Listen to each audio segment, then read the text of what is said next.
نحمده ونصلي ونسلم على رسوله الكريم اما بعد فاعوذ بالله من الشيطان الرجيم بسم الله الرحمن الرحيم وكذلك مكنا ليوسف في الأرض ولنعلمه من تأويل الأحاديث والله غالب على أمره ولكن أكثر الناس لا يعلمون صدق اللہ العظیم۔ محترم ناظرین، Darsequran.com کے خوبصورت پلیٹ فارم پر آج قصص القرآن کی یہ 15ویں نشست ہے۔ آج کی اس نشست میں ہم انشاءاللہ العزیز حضرت یوسف علیہ السلام سے متعلق بات کریں گے۔ گزشتہ نشست میں ہم نے یہ بات رکھی تھی کہ حضرت یوسف رب ذوالجلال کے وہ عظیم پیغمبر ہیں کہ اللہ رب العالمین نے جن کو حسن و جمال کے ساتھ بے شمار کمالات سے نوازا، اور بچپن ہی سے آپ کے ساتھ کچھ خاص رہا۔ وہ خاص یہ تھا کہ آپ کو پے در پے آزمائشوں کا سامنا کرنا پڑا۔ آپ حضرت یعقوب بن اسحاق بن حضرت ابراہیم کی اولاد ہیں، اور آپ کا مرتبہ انتہائی اہم اور انتہائی بلند ہے، اس لیے کہ اللہ رب العالمین نے آپ کو ایک اہم مقصد کے لیے چنا اور زمین کے خزانوں کا مالک بنا دیا۔ محترم دوستو، کنعان کے کنویں سے نکل کر آپ دربار مصر میں پہنچے۔ ہم نے یہیں تک بات رکھی تھی کہ دربار مصر میں جب پہنچے تو اللہ تعالیٰ نے فرمایا وَكَذَلِكَ مَكَّنَّا لِيُوسُفَ فِي الْأَرْضِ وَلِنُعَلِّمَهُ مِن تَأْوِيلِ الْأَحَادِيثِ وَاللَّهُ غَالِبٌ عَلَىٰ أَمْرِهِ وَلَكِنَّ أَكْثَرَ النَّاسِ لَا يَعْلَمُونَ کہ ہم نے یوسف کو کنعان کے کنویں سے نکالا اور دربار مصر میں لا کر پہنچایا، جو انتہائی تہذیب و تمدن کا گہوارہ ہے، جو شہر تمدنی زندگی کا مرکز ہے۔ کنعان کے بدوی کو ہم نے مصر کے ایک انتہائی مہذب خاندان اور انتہائی اعلیٰ و عرفہ خاندان میں جگہ دی۔ حضرت یوسف علیہ السلام پرورش پا رہے ہیں مصر کے شاہی خاندان میں۔ آپ جوانی کی دہلیز پہ قدم رکھتے ہیں تو آپ کے سامنے ایک دوسری آزمائش کھڑی ہے۔ وہ آزمائش یہ ہے کہ خاتون مصر آپ پر اپنا دل جو ہے فارفتہ کر دیتی ہیں اور حسن یوسف کے عشق میں مبتلا ہو جاتی ہیں۔ حضرت یوسف علیہ السلام کو پروردگار نے جو حسن و جمال عطا کیا تھا، اس حسن و جمال کو دیکھ کر وہ اپنا دل ہار بیٹھتی ہیں، اور ہر وقت اس کوشش میں ہوتی ہیں کہ کسی بھی طرح سے اپنے مکر و فریب کے جال میں حسن یوسف کو پھنسایا جا سکے۔ لیکن خدا کو کچھ اور ہی منظور تھا، یہاں تک کہ ایک دن وہ حضرت یوسف کو تنہا پا کر حضرت یوسف سے کہتی ہیں کہ وہ ان کے قریب ہو جائے، اور برائی کے ارادے سے حضرت یوسف کو اپنے قریب بلاتی ہیں۔ حضرت یوسف علیہ السلام اس موقع پر قال معاذ اللہ کی پناہ مانگتے ہیں کہ مجھے اللہ کی پناہ ہے، میں یہ کام کیسے کر سکتا ہوں۔ قرآن کہتا ہے وَلَقَدْ هَمَّتْ بِهِ وَهَمَّ بِهَا لَوْلَا أَن رَّأَىٰ بُرْهَانَ رَبِّي کہ یوسف کا بچنا بھی مشکل تھا اگر وہ برہان ربی کو نہ دیکھ لیتے۔ اللہ تعالیٰ نے برہان ربی ان کے سامنے واضح کر دی۔ وہ برہان یہ ہے کہ یوسف کے دل میں خدائے حقیقی کا جو تصور تھا، یا تعلق باللہ کا جو حقیقی تصور تھا، وہ اس قدر غالب تھا کہ یوسف اللہ کے عظیم پیغمبروں میں سے ایک پیغمبر تھے۔ وہ یہ سوچ بھی نہیں سکتے تھے کہ وہ اللہ کے حکم عدولی کریں گے۔ اور دوسری بات یہ تھی کہ حضرت یوسف نے یہ سن رکھا تھا کہ عزیز مصر نے جب حضرت یوسف کو دربار مصر میں لا کر خاتون مصر کے حوالے کیا تھا تو یہ جملے کہے تھے اکریمی مثواہ عسیٰ ان ینفعنا او نتخذہ ولدا کہ اس کا اکرام کرنا، ادب اور احترام سے اسے رکھنا کوئی بعید نہیں ہے، یہ ہمارے لیے کرامت ثابت ہو، نفع بخش ثابت ہو، یا ہم اسے اپنا بیٹا بنا لیں۔ یہ عزیز مصر کے جملے حضرت یوسف کے ذہن میں تھے، اور وہ سوچنے لگے کہ جس شخص نے مجھے اتنی عزت دی، اتنا مرتبہ اور مقام دیا، بازار مصر سے اٹھا کر دربار مصر میں لا کر اپنے اکرام اور اعزاز میں رکھا، کیسے ہو سکتا ہے کہ میں اپنے اس مجازی مربی کی امانت میں خیانت کروں، میرے لیے یہ ممکن نہیں ہے۔ ابھی یہ کشمکش ہی تھی کہ حضرت یوسف جان چھڑا کر بھاگنے کے لیے نکلتے ہیں تو دروازہ کھلتا ہے، سامنے عزیز مصر اور عزیز مصر کے ساتھ خاتون مصر کے ایک قریبی عزیز کو پاتے ہیں۔ اب یہ مناظر دیکھ کر خاتون مصر اپنی روش بدل دیتی ہے اور مکرانہ چال چلتے ہوئے عزیز مصر سے کہتی ہے کہ قید خانے یا سخت سے سخت سزا کے علاوہ اور کیا سزا ہو سکتی ہے اس شخص کی جو خاتون مصر پر بری نگاہ ڈالے یا برے ارادے سے اس کے قریب آئے۔ جب حضرت یوسف نے اپنی صفائی پیش کی، خاتون مصر کا جو عزیز تھا، قریبی رشتہ دار تھا، وہ سمجھ گیا اور اس نے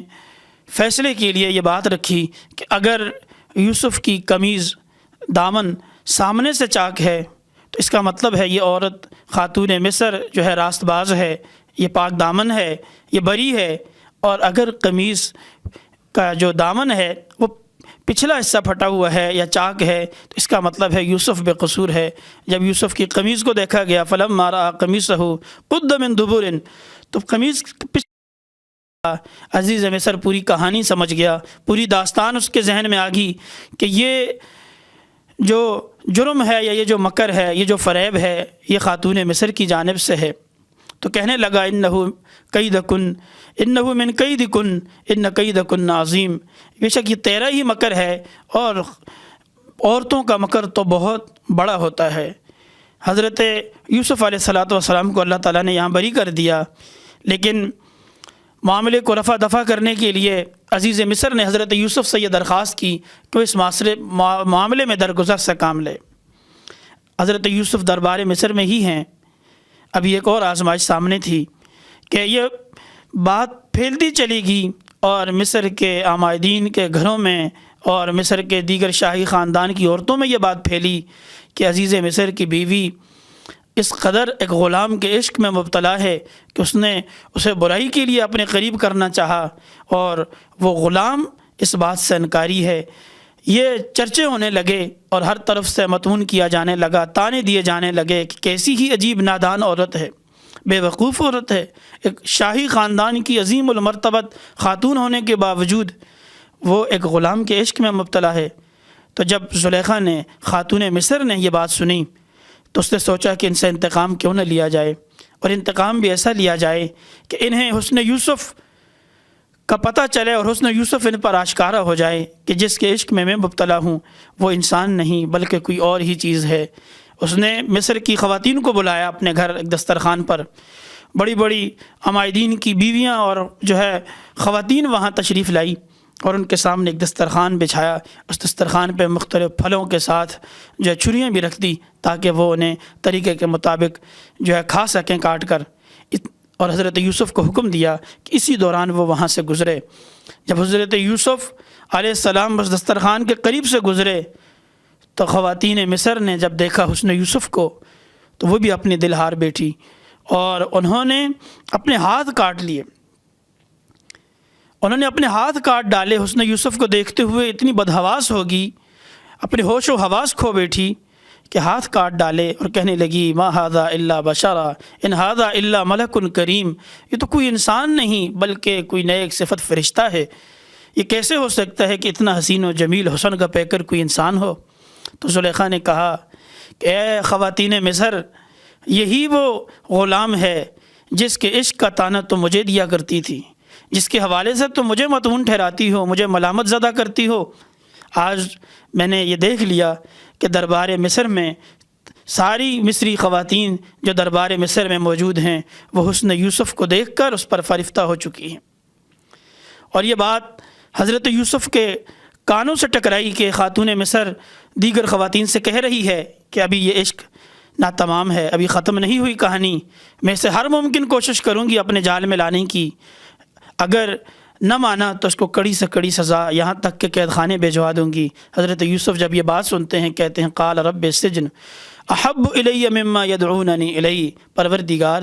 مجھے جیل کی زندگی، قید خانے کی زندگی پسند ہے اس سے جس کی طرف یہ خواتین مصر مجھے بلا رہی ہیں۔ آپ نے اللہ تعالیٰ سے دعا کی اور پروردگار نے آپ کی دعا کو قبول فرمایا اور آپ کو مصر کے دربار سے نکال کر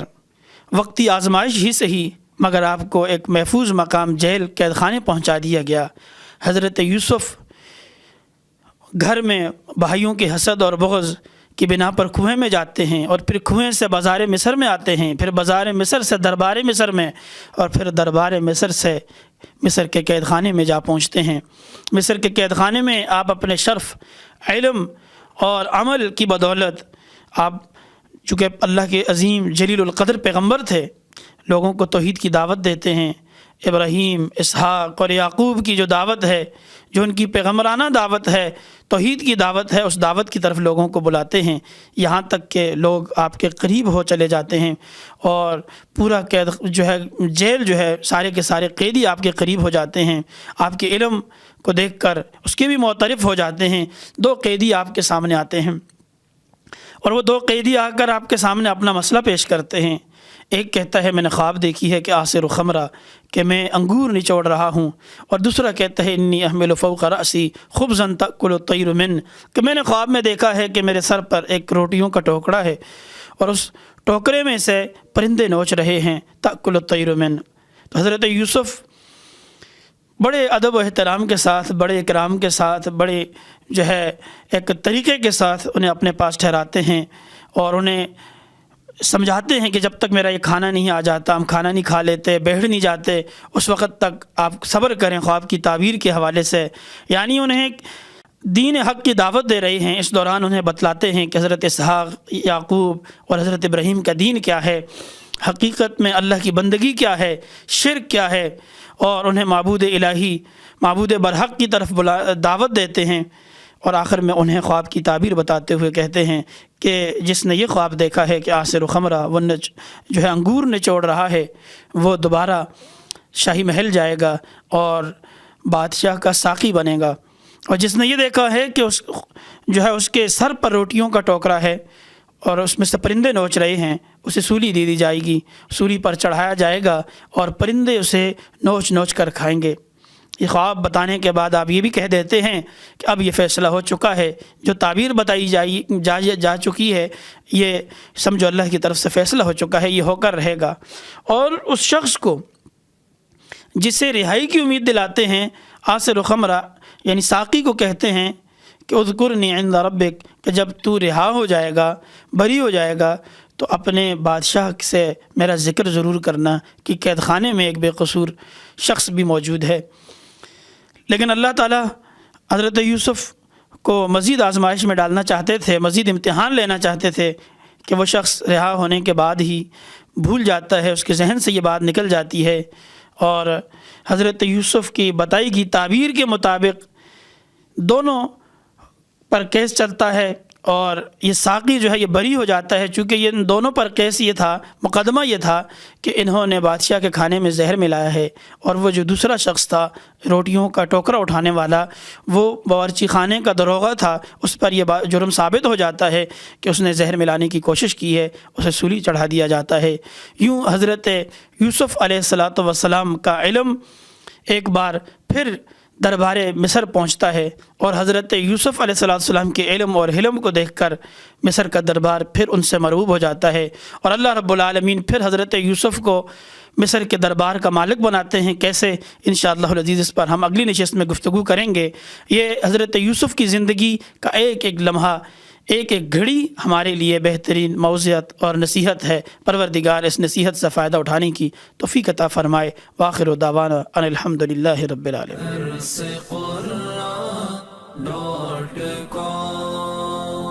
www.darsequran.com